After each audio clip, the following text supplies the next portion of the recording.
very good for I want to try the serratus one too. So this is the assessment, right? Yep. Like I'm punching. Can you do that? Yeah. And you punch back, and I'm just looking if you use, this muscle, or that muscle. Yeah. And so I'm curious, I'll turn this way because... Yeah, I feel it's a little bit hard, right?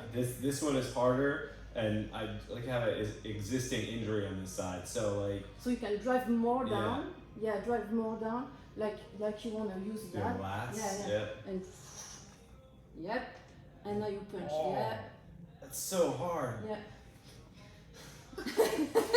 Alright, so now I put this back here. Yep. Squeezing down, and I pull together. So you want your posterior pelvic tilt, right. So your shoulders are up a little bit, that's perfect. Relax your shoulders, and now you try to pull apart the stick without using that. Oh. So see, you use that a lot. So you want to use that. Yes, that's it. It's kind of like it makes me think of the cactus a little bit. Yeah. And it's the same. The first rep you would pull like 20%. And then 50%, and then you pull the most you can without using your posture. And then you do the thing with pushing.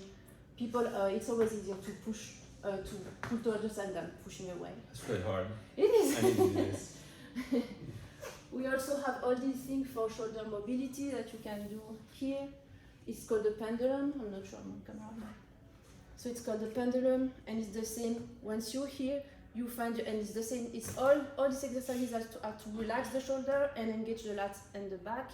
And so you would be in the right posture, my posterior pelvic tilt, my core is engaged, and then I would pretend to push the stick together, like if I want to collapse the stick for 10 seconds, and I would pull apart the stick, and you can feel that it's very weak. Yeah. That's the position everybody's very weak. So that's a very, very good exercise. Let me try it. Yeah. So I come through here. Like this? Yeah. And now, am I set up right? Yeah, and you can even go a little bit more like that. Yeah, to be really big. Yeah. And now I'm and you trying choose your angle, right? You know your sweet spot when you feel like weak. Oh yeah, I feel weak right here. Yeah. And now I'm pulling? Yeah, you're pulling apart. Oh. Yeah. It's terrible. And now push together? And push together, yeah. And then you can do the same, like without moving your torso at all or your hips at all. Yeah, you go more this way. Yeah. So it's very cool because it takes you at your limit, and it forces your brain to know that you can be strong at that limit. This is pretty brilliant. It is. It's I don't know if you like, because I see it from the clinical side, like the what we're trying to do with exercise with people all the time. And this is like a really simple, brilliant way of getting people to like create that. It's called a radiation that we're looking for, like with weights. But that's the whole point of the weight, is to like trick them into doing this. And this also is just simpler and forces them to do it. It's kind of cool, super cool. It's very cool also for people who have a hard time and they need progression. If some people we ask them to do lunges and it's very hard and they compensate, or they have to hold a pole. So instead of compensating and using this posture, they're going to just have the stick here and or a split squat, for example, for people who are knee injured or they're weak in their glutes. So they would help themselves with the stick, but it's also still driving them into the ground. So you really use your posture, and then they can do their squat.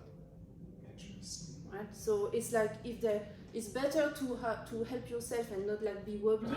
And once they're here, maybe then they can have only one stick, and then they can feel success before having.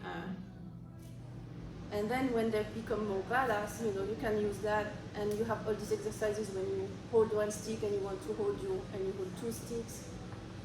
So that's really cool. You have a lot of progressions for people. It's a really good way of rehabbing somebody. Yes. Yeah. You have also lateral bending.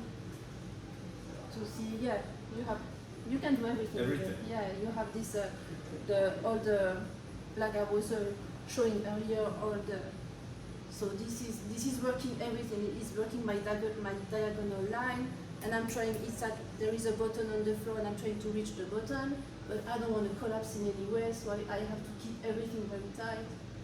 And I'm stretching and getting strong at the same time. So it's a very complete system program, yeah. Can you do all this stuff without the stick? But that's the thing, that you can do it, but your brain is like, it doesn't. Oh no, I mean like, but when you get to a level, because so I look at that and I'm like, okay, cool, you should be able to take a kettlebell and do a really good kettlebell windmill, Yes, right? like a windmill, yeah. Holding here, going that way, Yeah. because you've trained all that like in-range isometric strength. So I know a lot of golfers using the stick mobility to prime their body. They also use it for a lot of deadlifter. They would stick the stick right there, under. Oh, and then Or, we don't have the right thing, but so you would stick pretend that you're deadlifting or pretend that you're squatting, but creating that irradiation, right, where you're getting all the musculature activated. Yep. And you start getting into it. I like it. That's cool. Yeah, that's very cool. Awesome. Let's see.